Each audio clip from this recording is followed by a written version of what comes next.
Good evening everyone. Hyvät õhtust, hyvää iltaa. I'm going to talk about history and how history is falsified and about the deportations in the politics of Russia and the Soviet Union. From an early age, I wanted to become a writer. At the age of 6, I started keeping a diary and then followed story writing. I did not think, however, before I began writing my debut novel, Stalin's Cows, that I would write anything about recent Estonian history. This is true, although I had grown up between two countries, Finland and Estonia, and between two realities, between the West and the Soviet Union. Everything pertaining to Estonia had felt like non-literary subject matter, simply for the reason that Estonia was literally missing from the map until it gained independence anew. It was a part of the Soviet Union about which I never wrote a single word before its dissolution, except for school essays. I wrote about it, and for which I meticulously used information found in Finnish textbooks. Anything else would have been completely impossible in Finland. Nothing could be written down. Everything had to be remembered. Everything to do with what had really happened to Estonia belonged to the sphere of private memory, not public memory. It was oral history, talked about only in trustworthy company, not written history. The Soviet system depended on the fact that people had learned not to give voice publicly to things that were unfavorable to the system.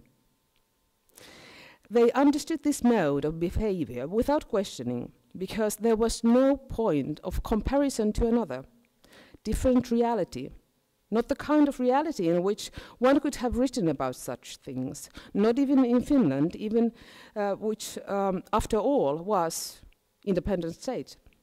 Finland at the time lived under the years of Finlandization, and that meant living in Moscow's reality. And there was no context or environment in which these matters could have been made public. And there were no listeners outside of the system who would even have understood what it was all about. Those who expressed improper opinions risked being denied entry to the Soviet Union, where our relatives were still living. Work to improve the chance to receive travel permits was never ending.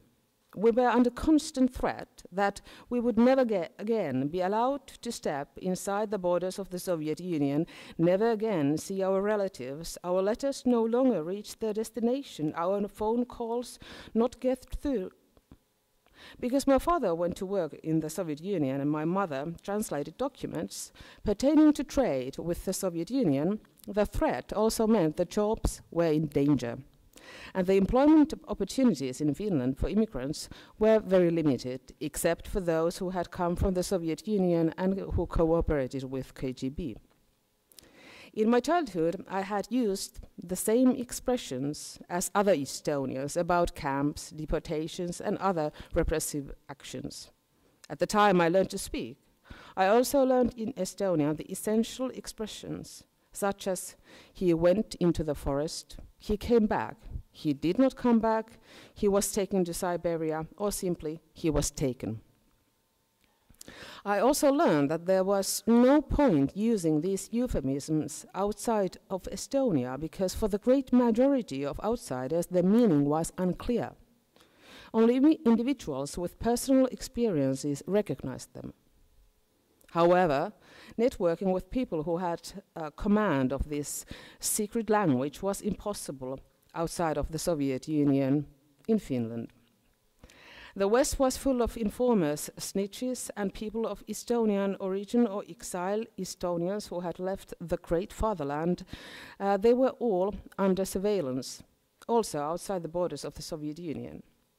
In 1956, the KGB issued an order which was designed to destroy the exiled Estonian communities where people spoke of an independent Estonia and about deportations. The methods included the traditional methods of the information war, blacklisting individuals, fabricated accusations, and planting distrust into the communities. The aforementioned euphemisms were just as ordinary as other words belonging to the everyday world of my childhood. It was simply a matter of fact that our family and their circle of friends included people who had disappeared into unknown places, gone to the forest and died there, been taken to Siberia, and people who went along with the Soviet system in order not to end up in the cold country. It was just as natural to write letters in which the true meanings were sprinkled between the lines.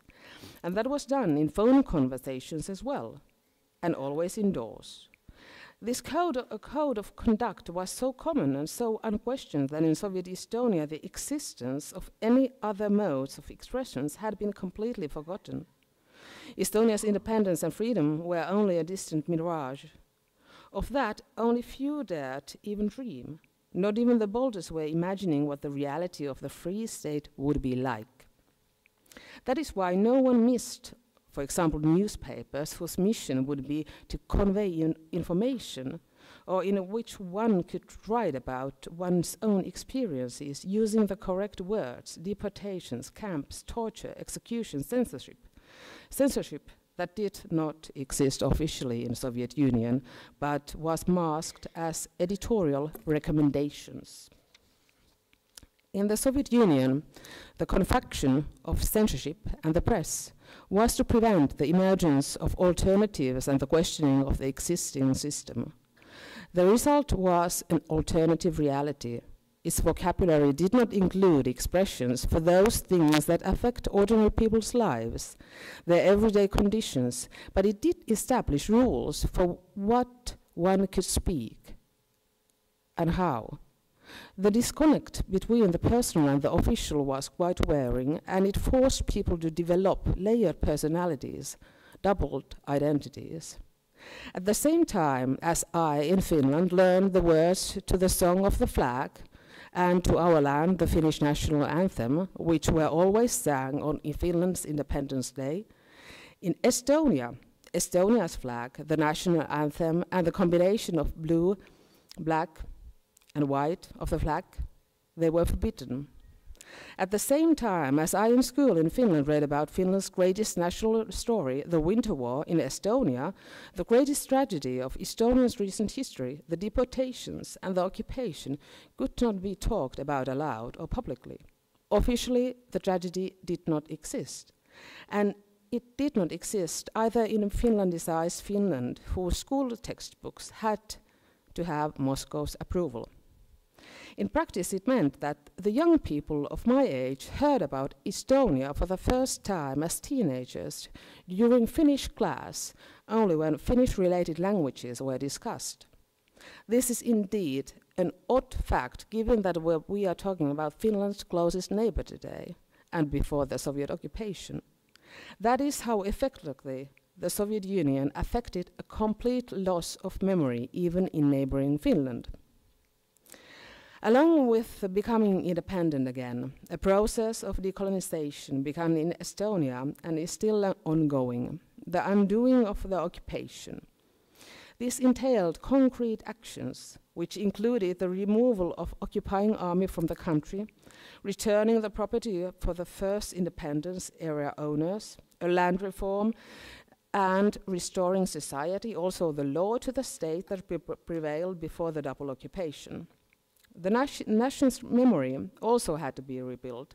Biographies had to be collected and archived. A foundation for new research and history writing had to be created. The stories which had been preserved orally had to be given written form. The deported were rehabilitated. Books gathered and recovered the national memory that the occupation had destroyed, and gave written form to stories in which people finally could see themselves reflected. They constructed the country's past in such a way that it matched the citizens' own experiences. Events were given terms which corresponded to the experiences of Estonians, and the euphemisms and circumlocutions of the Soviet era were left behind, replaced by words such as occupation, occupying forces, repressions, and deportations. After the regained independence, I had to do what others had to do as well. I had to learn to talk about the occupation and deportations with the right words, aloud and publicly, but I also had to get acquainted with the visual memory. The Soviet Union destroyed that as well. And Stalin, an ardent admirer of American films, understood the powerful effect of pictures very well. I remember my feeling of surprise when, for the first time, I saw images of ordinary street life in Estonia in 20s. I had not understood to miss anything like that. What you do not have, you rarely miss. Only then I realized that I had in my head visual imprints from the early century from numerous other countries, not to mention Finland and the Winter War. And I realized that not even one of the flashes churning in my head came from my home album. They had come from other sources: school books, movies, art history books, museum, newspapers, magazines, from the public repository of stories from which everyone forms her understanding of the world, her own place in it, and the country in which she lives. Regarding Estonia, I had to shape my understandings from entirely different vantage points. My images of Estonia's past has developed during my visits to various locations afterwards, or through the stories I had heard told, or through those precious few photographs which selectively had remained in the cleaned-out family albums, through a few wedding photos, confirmation pictures, politically safe portraits. Not news photos, not movies, for they were all known to be propaganda. Same of the pictures I gathered from few books dealing with politically safe topics, for example about medieval Estonia. Publishing books about that era was allowed even in Soviet Union. At the same time as the imagery of Nazi concentration camps was etched in the eyes of my generation, and at the same time as my generation was dealing with memories of Finland's Winter War, no visual material of deportations was available. Countries which have not experienced occupation have great difficulties comprehending how a nation's most essential sufferings in recent history can be completely deleted from the visual repository and from official memory. Citizens of such nations consider it self-evident that they can speak of their nation's tragedies and learn about them in school and trust that what is being taught is true. They hold in their minds iconic images of their history and their tragedies. They find it difficult to grasp or imagine what kind of people they would be if they had grown up in another kind of reality, in one where children taken to concentration camps are officially criminals, as a relative of mine who was deported as a child. And they would never have seen what had happened reflected in images they could believe to be authentic. They also have difficulties grasping that a person who grows up in such a reality will consider it as a state of normalcy and another reality as abnormal. It is difficult for the citizens of such country to comprehend why Russia did not become the democracy the Western leaders so ardently believed in before the Ukrainian war and conflict. They find it difficult to comprehend because it is so hard to understand the impact of total brainwashing and to understand how much is required to remove its traces. It also requires trust in society, in its law and the court, in the police and other civil servants, and in people. Trust that revealing private experiences or opinions does not get you in trouble. Trust that it does not lead to a psychiatric ward where people holding opinions inconvenient to the state would be sent in a country in which anti-Soviet thoughts were literally a sign of mental disorder. Only with the regained independence did private memory become public memory in the Baltic. This did not, however, happen in Russia, where along with Putin's rise to power, they now, with greater determination than before, concentrate on rehabilitation and glorification of Soviet history. During this spring, the international media have favored headlines like, "Are the Baltic countries next?" as if we were dealing with some kind of a new turn in Russia's crusade against the West. This crusade against the Baltic nations has gone on for a long time, and there's nothing new about that. Russia has already for years strived to influence the reconstruction of the historical memory of these nations by, for example, interfering with the court proceedings concerning deportations in Estonia. The court proceedings in 2008 against Arnold Meri, accused of deportations, became a spectacle in which, in addition to the victims, the Russian state television was present, as well as Russian youth who presented flowers to the accused as a hero of the Great Patriotic War. The Russian Duma registered a complaint with the European Union Parliament demanding that it discontinue the so-called shameful court proceedings. The Russian declared it to be an attempt to disgrace the honor of individual who had attempted to free humankind of the fascistic plague. And now you can see the Soviet rhetorics returning. This statement includes the statement that people Meri deported were part of the fascist plague. The majority of the people Meri deported were women and children in reality. Meri confessed to charge of deportations but did not admit any guilt. In 2009, the European Parliament declared the deportations to be crimes against humanity. In Estonia, people have spoken about Russian imperialistic politics during the entire regained independence, while, for example, in Finland it has been defined as post-Soviet trauma. This despite the fact that Russia has repeatedly behaved aggressively towards Baltic nations. Russia admitted in 1993 that it had occupied Estonia, but since then, Russia has made different claims. With Putin's rise to power, Russian politics of history has regained momentum and has constantly attempted to restore not only the Soviet rhetoric, but also the Soviet Union's official view of history. It has attempted to exert its influence in other countries as well. In 2007, professional deniers of occupation began to appear in Finland, and so did pro-Putin factions who took it upon themselves to deny the deportations. Similar cells appeared elsewhere as well. Some of them masqueraded their activities as cultural or media clubs in a fashion very familiar from the Soviet era. Initially, the Finnish media were confused by these actions.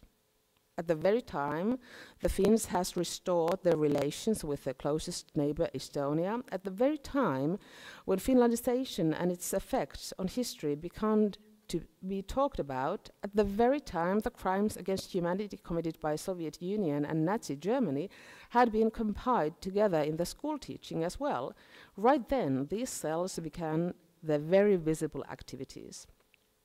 Because people in Finland, as people in other Western countries, had forgotten their propaganda literacy, no one made the connection between these actions of the pro-Putin groups to Russia.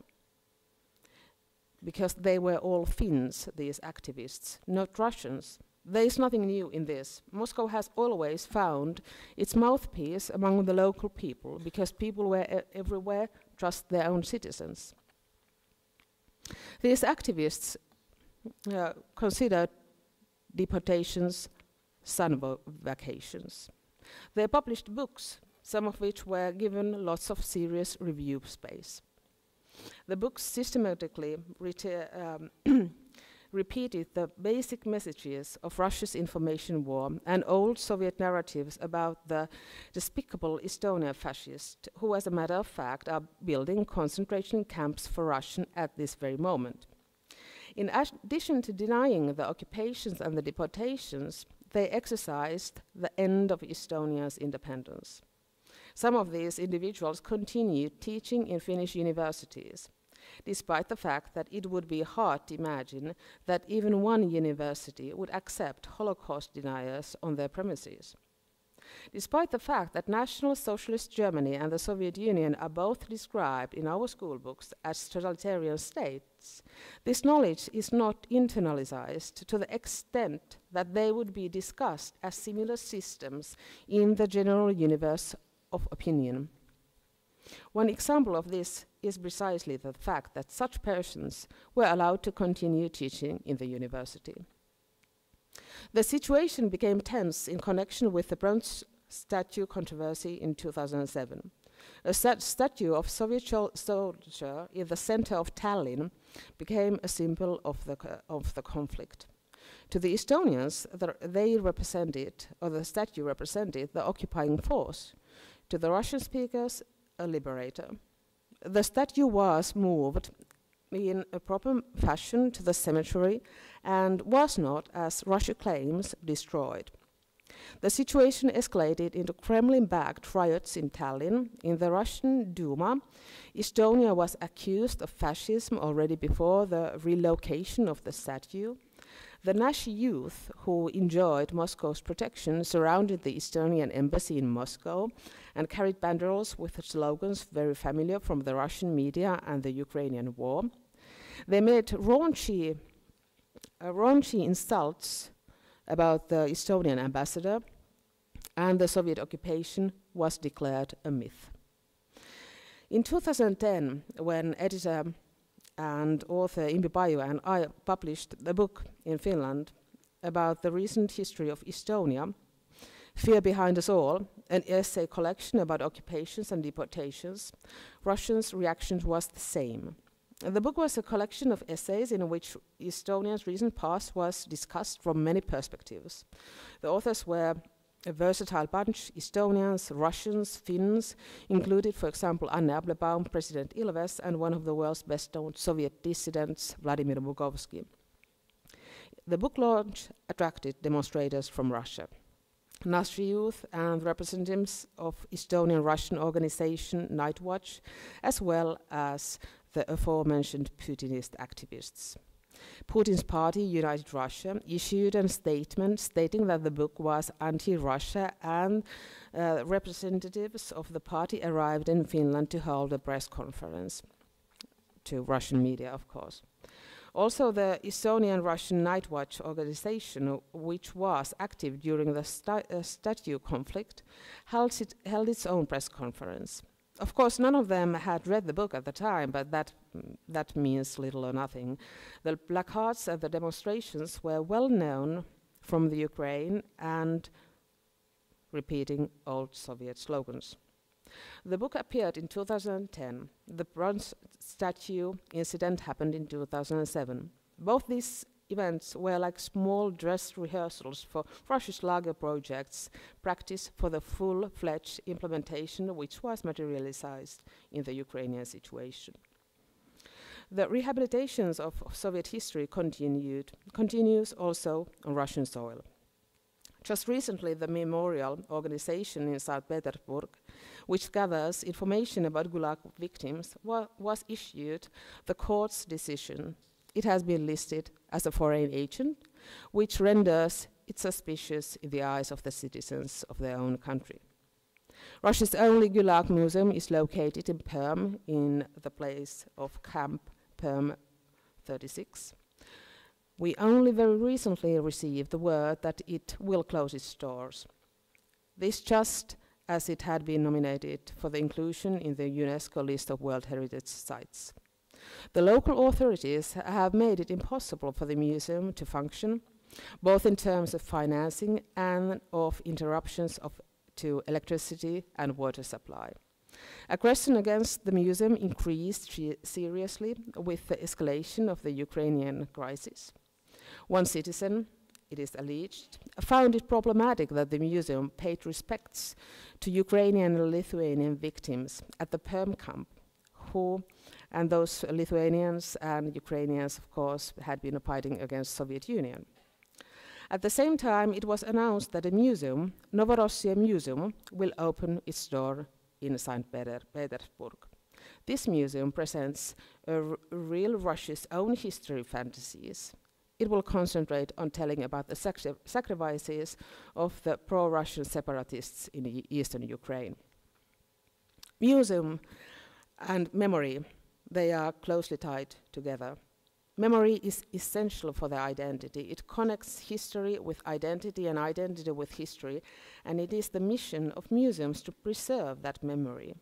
In Russia this time, their mission is to consolidate Moscow-fabricated reality. Imagine what kind of protests such activity would create if Germany all of a sudden were to discontinue the financing of its concentration camp museums, or were to cut off their electricity. Instead of worldwide demonstrations against these activities in Russia, the world concentrated on wondering where Putin is. According to the latest opinion poll of the independent Levada Center, 52% of the Russians consider Stalin a positive person. This is not really a surprise, not in that environment. But it is indeed a surprise how difficult it is for West to understand how Moscow's propaganda can be successful among Russia's citizens in a country where people follow the news mostly through TV channels controlled by the state. It is possible because the moment the archives in Russia were open was very brief. It is possible because the moment the press was free in Russia was very short. It is possible because the school books never really got started talking about things as though they were. The Iron Curtain was ripped open for a moment and closed again in Russia about everything to do with the human rights crimes. And the state does not encourage people who try to investigate them. Quite the contrary.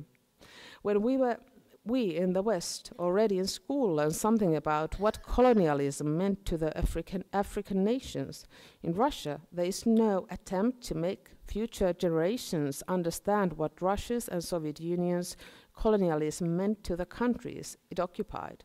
Instead, the memory of the Soviet Union is being rehabilitated and its history cleansed, and massive propaganda campaigns are going on the former colonies, and the consequences is that Baltic countries, one after the other, are Russia's #1 enemies.